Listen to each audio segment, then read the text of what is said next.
नमस्कार, आपका हमारे चैनल यूट्यूब के चैनल में स्वागत है। इस चैनल के अंतर्गत हम लोग तीर धनुष क्लासेस चला रहे हैं, जिसमें बीएसएससी के स्नातक स्तरीय, इंटर स्तरीय एवं बिहार में आयोजित होने वाले विभिन्न प्रतियोगी परीक्षाओं में पूछे गए प्रश्नों को देखेंगे। इसमें अधिकतर क्वेश्चन आपके सेल से पूछे गए हैं। बायोलॉजी के सेल यानी कोशिका से संबंधित कुछ क्वेश्चंस हैं जिसको हम लोग देखेंगे, और इसके साथ इसका फुल एनालिसिस होगा। तो आप उठाइए एक पेन और पेज और शुरू कीजिए क्वेश्चन का सेट भी लगाना, और साथ में क्वेश्चन से नए क्वेश्चन जो बनेंगे उसे भी लिखना। तो फुल एनालिसिस में एक बार पुनः स्वागत है, और शुरू करते हैं आज का हम लोग पहला क्वेश्चन पूछा जा रहा है, पादप कोशिका एवं जंतु कोशिका एक दूसरे से भिन्न है। पादप कोशिका एवं जंतु कोशिका एक दूसरे से भिन्न है। तो किस, यहाँ ऑप्शन ए में माइटोकॉन्ड्रिया और दूसरा ऑप्शन बी कोशिका भित्ति, तीसरा जीव द्रव उपस्थित होते हैं और चौथा कोशिका केंद्रक। तो इसका सही आंसर क्या होगा? इसका सही आंसर होगा ऑप्शन बी। ये अंतर कैसे है? ये कोशिका भित्ति से अंतर होता है। पादप कोशिका और जंतु कोशिका ये दोनों जो होते हैं एक दूसरे से भिन्न होते हैं। उसका मेन जो हम लोग देखेंगे वो होता है कोशिका भित्ति। देखिए होता क्या है कि हम लोगों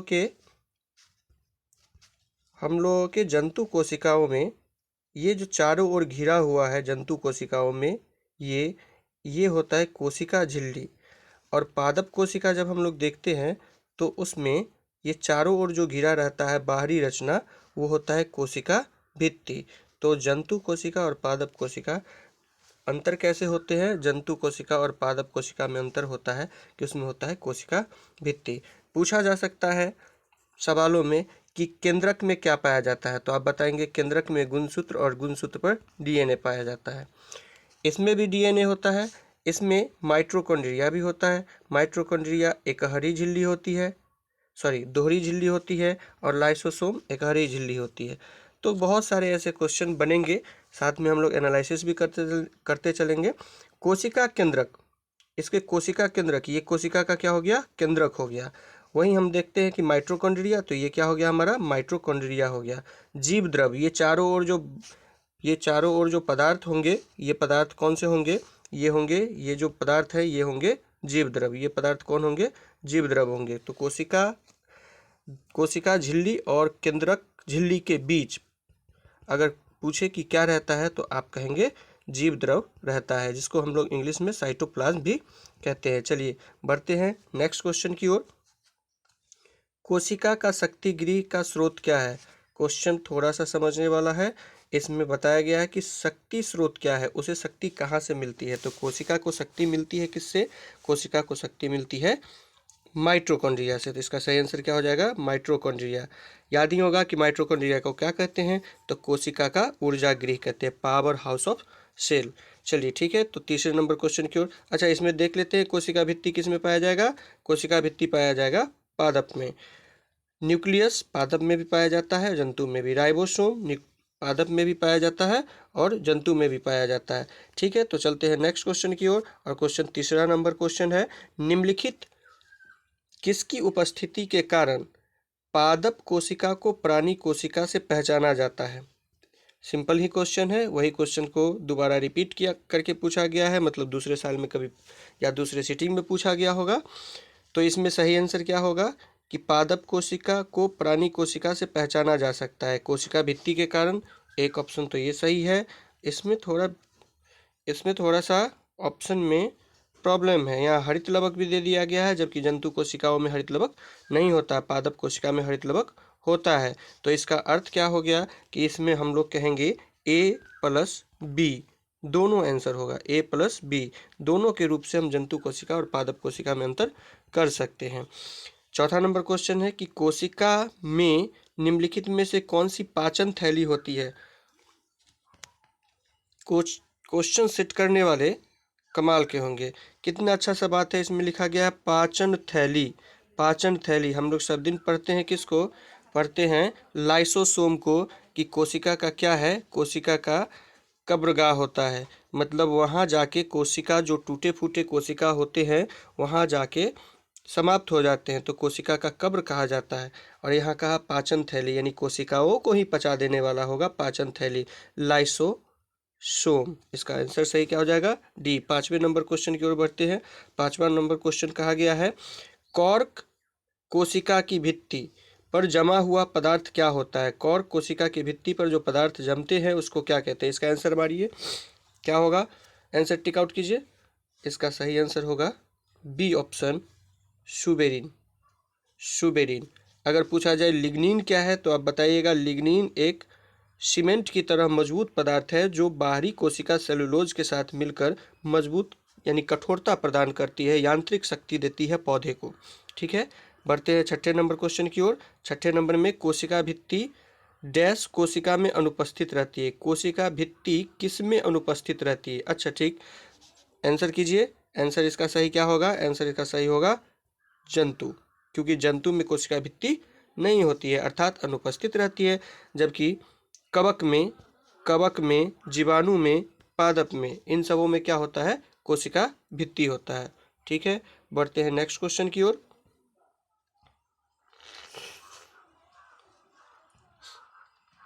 वर्गीकरण का द्विनाम पद्धति की अवधारणा किसने दी थी? आसान सा प्रश्न है। वर्गीकरण के द्विनाम पद्धति का अवधारणा जो दिया था वो लिनियस ने दिया था। वहीं पांच वर्गीकरण की अगर बात की जाए तो इसका सही आंसर क्या हो जाएगा? R Whittaker. इसका सही आंसर क्या हो जाएगा? R Whittaker.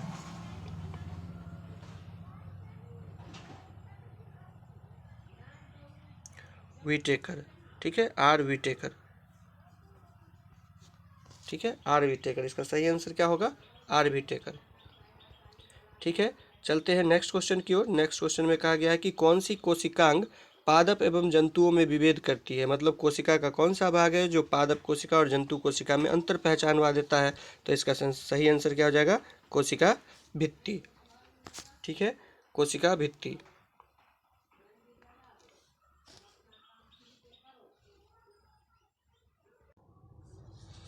नेक्स्ट क्वेश्चन की ओर देखते हैं। डैश कोशिकांग में डीएनए होता है। किस कोशिकांग में डीएनए होता है? मतलब कोशिका का कौन सा अंग है जिसमें डीएनए पाया जाता है? तो सही आंसर क्या हो जाएगा? इसका सही आंसर हो जाएगा केंद्रक। ठीक है, आइए समझते हैं बात को।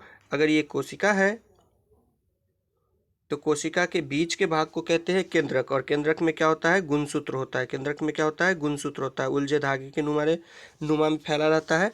कोशिका का ये बाहरी परत जो है, कोशिका का ये बाहरी परत जो है वो कहलाता है कोशिका झिल्ली, और ये केंद्रक का जो होता है उसे कहते हैं केंद्रक झिल्ली। इसके अंदर जो गुणसूत्र, ये जो उलझा हुआ धागा है उसे कहते हैं गुणसूत्र, और इसी पर अगर बिखरा हुआ ऐसे ऐसे सजा हुआ रहता है तो उसको हम कहते हैं डीएनए। ठीक है, उसके बाद इसमें होता है इंडोप्लाज्म रेक्टिकुलम अर्थात अंतःप्रदप जलिका। ठीक है, और तो पूछा गया है क्या कि इसके गुणसूत्र पर यानी कहाँ डीएनए होता है? तो जब गुणसूत्र केंद्रक में है तो डीएनए भी कहाँ होगा? केंद्रक में। इसलिए सही इसका आंसर क्या हो जाएगा? इसका आंसर हो जाएगा बी ऑप्शन सही। बढ़ते हैं 11 नंबर क्वेश्चन की ओर। 11 नंबर क्वेश्चन में कहा गया है किस कोशिकांग को कोशिका की आत्महत्या थैली कहते हैं? अभी जस्ट हम लोग ने इसको किया है। आत्महत्या की थैली कौन कहलाता है? लाइसोसोम। ऑप्शन ए सही हो गया, लाइसोसोम। 12 नंबर क्वेश्चन की ओर बढ़ते हैं। 12 नंबर क्वेश्चन कहा गया है सही कर्म चुनने के लिए तो कोशिकाएं, ठीक है, कोशिकाएं के समूह से ऊतक, अभी तक तो सीरियल ठीक है। कोशिका के समूह से ऊतक के समूहों को अंग, ऊतक के समूह से अंग, और अंग से अंगतंत्र प्रणाली यानी शरीर बनेगा। बिल्कुल सही ऑप्शन है। तो इसका सही आंसर क्या हो जाएगा? इसका सही आंसर हो जाएगा ए। सही आंसर ए। बढ़ते हैं नेक्स्ट क्वेश्चन की ओर। 13 नंबर क्वेश्चन। 13 नंबर क्वेश्चन क्या कहा जा रहा है? प्रोटोप्लाज्म शब्द किसने दिया था? प्रोटोप्लाज्म शब्द किसने दिया था? ये थोड़ा सा मिस्टेक ये हो गया है कि ये पीडीएफ थोड़ा सा कट गया है। ये जोहान इवेंजेलिस्ट पुरकिंजे, ये ऑप्शन सही होगा। कोशिका द्रव की खोज कौन किया था? पुरकिंजे। कब किया था? 1839-40 में, 38-39 में, 1838-39 में पुरकिंजे ने क्या किया था, जीव द्रव की खोज की थी। और प्रोटोप्लाज्म, प्रोटोप्लाज्म किसका अंग्रेजी नाम है, जीव द्रव का अंग्रेजी नाम है। इसी जीव द्रव में किसी भी कोशिका या किसी भी जंतु के संपूर्ण भाग का 99% सारा कार्य यहीं संपन्न होता है। बढ़ते हैं हम लोग 14 नंबर क्वेश्चन की ओर। 14 नंबर क्वेश्चन कहा जा रहा है, निम्नलिखित में कौन सा ऑर्गेनल किसी भी बाह्य सामग्री को पचाकर कोशिका को साफ करने में सहायक होता है तथा कोशिकांग को क्लांत भी करता है। क्वेश्चन सेट करने वाले कितने अच्छे शब्दों का इस्तेमाल कर रहे हैं, इस बात से देखने को मिल सकता है।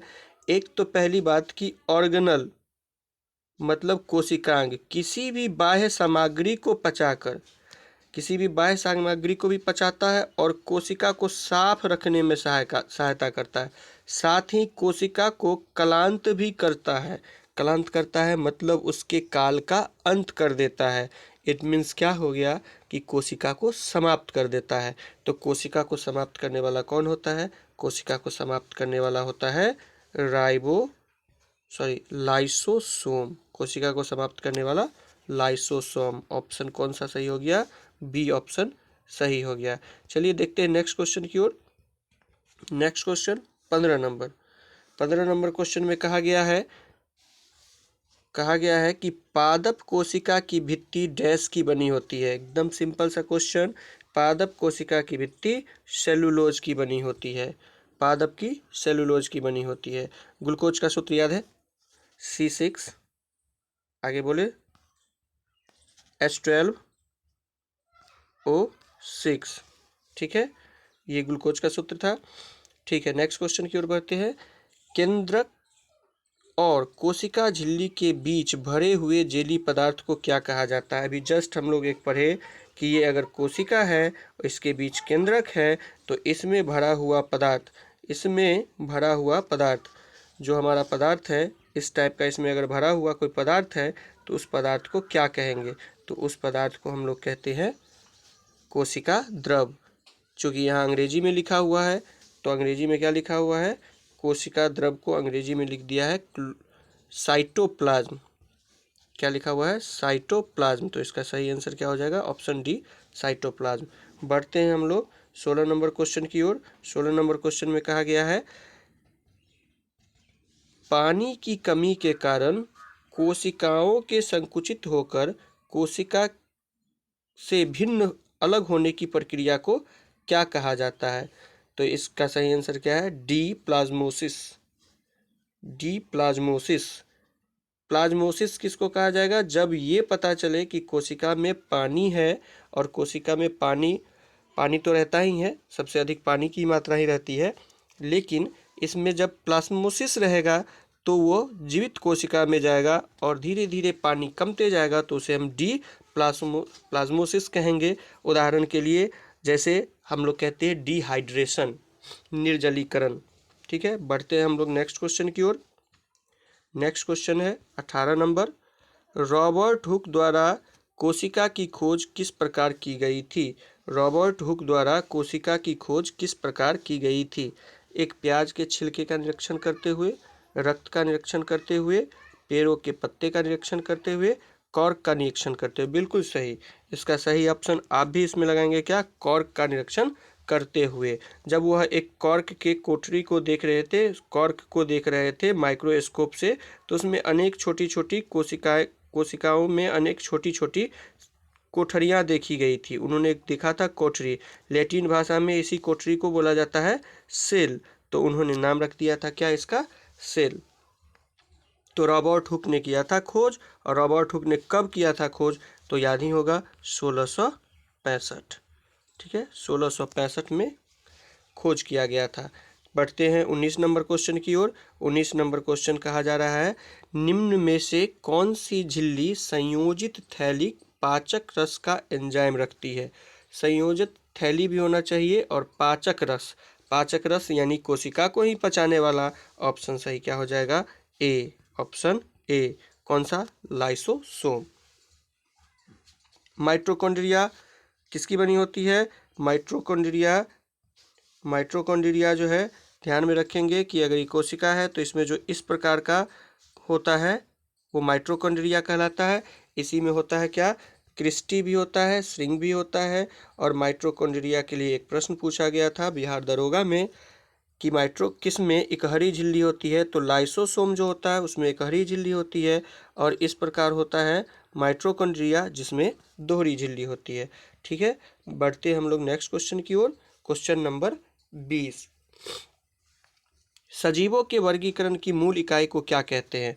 सजीवों के वर्गीकरण की मूल इकाई को क्या कहते हैं? मूल इकाई मतलब सबसे छोटी इकाई को क्या कहेंगे? तो छोटी इकाई सबसे क्या कहलाएगी?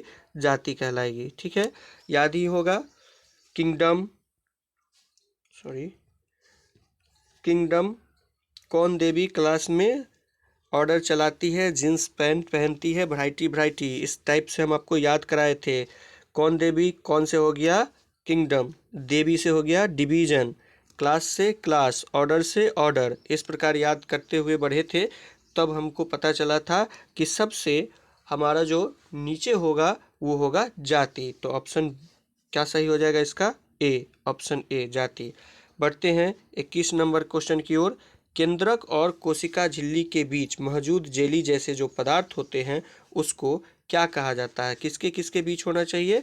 वो होना चाहिए केंद्रक और कोशिका झिल्ली के बीच, केंद्रक और कोशिका झिल्ली के बीच। अभी जस्ट हम लोगों ने इसको देखा था, केंद्रक और कोशिका झिल्ली के बीच वाला। देखते हैं एक बार पिक्चर बना के, ताकि कभी भूले नहीं।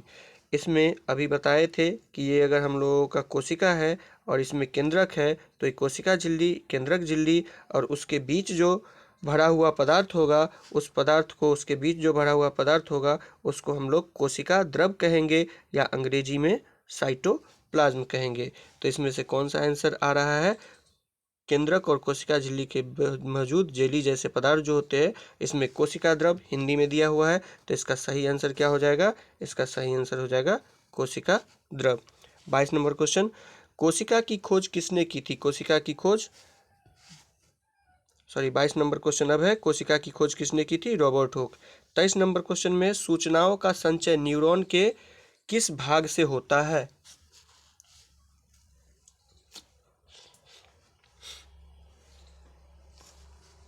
चलिए, तो 23 नंबर क्वेश्चन को भी थोड़ा सा समझ लेते हैं, और समझने के लिए क्या करना पड़ेगा? बनाना पड़ेगा एक छोटा सा पिक्चर। देखिए, हम लोग 9th 10th वाले किताब में भी ये पढ़े थे, 11th में भी ये है कि इसमें इस प्रकार से न्यूरॉन की रचना होती है, और ये बढ़ते हुए आगे सूत्र युग्म की गांठों तक पहुंच जाता है। ठीक है, इसके ऊपर होता है डेंड्राइट्स, इसको क्या कहते हैं? डेंड्राइट्स। ठीक है, बीच में होता है केंद्रक, बीच में कौन होता है? केंद्रक, इसको साइटोन कहते हैं, और ये डेंड्राइट्स कहलाता है, ये केंद्रक कहलाता है, ये जो है ये कहलाता है हेक्सॉन, ये कहलाता है हेक्सॉन। और इसके ऊपर इस प्रकार का कुछ मांसल रचना होता है जिसको हम लोग कहते हैं माइलिन शीथ, और माइलिन शीथ के ही अंदर छोटी छोटी इस प्रकार की रचना होती है जिसको हम लोग कहते हैं श्वान कोशिका। तो इसमें क्वेश्चन क्या पूछा है? न्यूरॉन के किस भाग से? तो न्यूरॉन का यहाँ जो भाग बनता है, इस भाग से बहुत गांठें निकलती है और दूसरे यूनियन से जुड़ जाती है। और यहाँ भी कहा है सूचना का संचय, तो सूचना का संचय इस माध्यम से होता है, और यहाँ से यहाँ तक की रचना को शुद्ध हिंदी में कहा जाता है ध्रुमाशय। ये ऑप्शन दिख नहीं रहा होगा ठीक से, इसका सही लिखा हुआ क्या है? ध्रुमाशय, ध्रुमाशय। ठीक है, तो इसका सही आंसर क्या हो जाएगा? ऑप्शन बी, ध्रुमाशय। ठीक है, ऑप्शन बी, ध्रुमाशय। 24 नंबर और लास्ट क्वेश्चन को देखते हैं। राइबोसोम डैश बनाता है? राइबोसोम जब भी बनाएगा, तो राइबोसोम को हम लोग पढ़े भी हैं कि राइबोसोम क्या होता है? प्रोटीन की फैक्ट्री। राइबोसोम को क्या कहते हैं हम लोग? प्रोटीन की फैक्ट्री। तो इसका सही आंसर क्या हो जाएगा? Option B. इसी के साथ इस सेट का क्वेश्चन समाप्त होता है। अगले सेट में हम लोग पुनः मिलेंगे, तब तक के लिए आप लोगों को जय हिंद।